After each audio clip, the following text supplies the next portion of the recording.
उन्हाळ्याचे दिवस होते. तापलेली दुपार, रस्त्यावर खेळणारी मुलं आणि घामाघूम वातावरण. पण तरीही सगळीकडे हास्य आणि उत्साह. ह्यात एक आवाज हवेत घुमला. आईस्क्रीम, थंडगार आईस्क्रीम. सगळ्यांनी एकदम वळून पाहिलं. कोण येतोय? पण डॅनियल फक्त आईस्क्रीम विकत नव्हता. तो गोष्टी सांगायचा, कोडी विचारायचा आणि हसवायचा. आजची गोष्ट आहे एका जादूच्या पक्ष्याची. मुलं डोळे मोठे करून ऐकत बसायची, जणू त्या गोष्टीत हरवून जायची.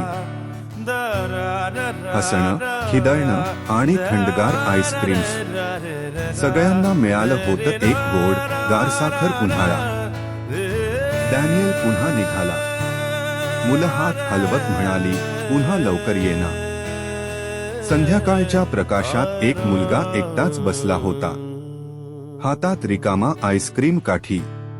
डोळे रस्त्यावर आणि मनात एकच प्रश्न. कधी येईल पुन्हा आपला डॅनियल भाऊ?